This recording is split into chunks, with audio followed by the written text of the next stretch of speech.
نبی علیہ السلام نے فرمایا اربعن لا تجوز فی الاضاحی، 4 قسم کے جانور جائز نہیں ہیں، بالکل ان میں طے کرنے کی گنجائش نہیں ہے۔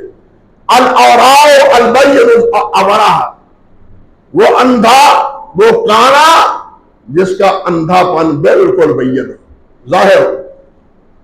فرمایا والمرضعہ البین مرضعہ، مریض جس کی بیماری والے ہو، بس اوقات پوچھتے ہیں ساتھی کان ہے، وہ جی چھوٹی سی مروڑی بنی ہوئی ہے، چھوٹی سی مروڑی بنی ہوئی ہے، یہ بیماری نہیں ہے، یہ بیماری وہ منع ہے جو اس کی بیماری بالکل نمایاں ہو۔ ایسی چھوٹی سی، ہم قربانی کے لیے تو چھوٹے چھوٹے داغ بھی برداشت نہیں کرتے، ہمارے نامہ اعمال اگرچہ داغوں سے بھرے پڑے ہیں، اس کی کوئی فکر ہمیں نہیں ہوتی۔ قربانی کے جانور میں کوئی داغ نہیں ہونا چاہیے۔ فرمایا ارجال بین، جو بالکل چل نہ سکتا ہو، معمولی سا اگر لنگڑا پن ہو، گنجائش۔ فرمایا والکثیر والذی لا تنفع، اور وہ جانور جس میں جو بالکل کمزور، اس میں کوئی بخ نہ ہو، وہ جانور، یعنی یہ 4 قسم کے جانور نہیں کرنی چاہیے۔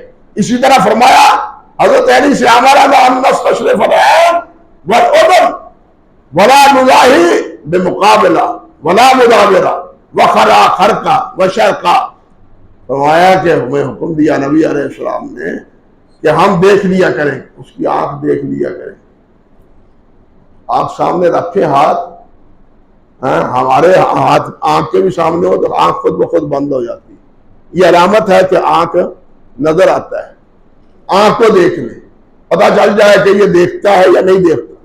اسی طرح فرمایا والاذن، کان کو بھی دیکھ لیں، کان بھی سالم ہو، اور وہ جانور نہ کرے جو مقابلہ کان کا یہ حصہ آگے سے کٹا ہوا، ولا مدابرہ پیچھے سے کٹا ہوا، ولا شرقہ درمیان سے کاٹا ہوا نہ ہو، چیر نہ دیا ہو، ولا خرقہ درمیان سے سوراخ نہ نکالا ہوا۔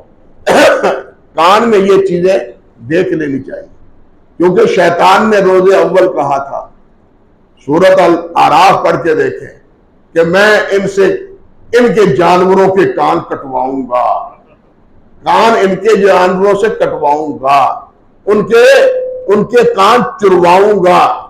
اور ہمارے بھی ایسے ذمہ دار باز ہیں، اور جی کان کٹیا سونا لگتا ہے، انا للہ و انا الیہ، یہ سونا نہیں لگتا، یہ شیطان کے ہتھے چلے جاتے ہیں۔ اللہ تعالیٰ ہمیں صحیح معنوں میں قربانی کرنے کا جو ہے نا اجر و ثواب و عطا فرمائے، اور ان شرائط کو ملحوظ رکھتے ہوئے قربانی کرنے کی توفیق دے جن کے شرائط نبی کریم صلی اللہ علیہ وسلم نے بیان فرمائے ہیں اور صحابہ کرام نے ان کا اہتمام کیا ہے۔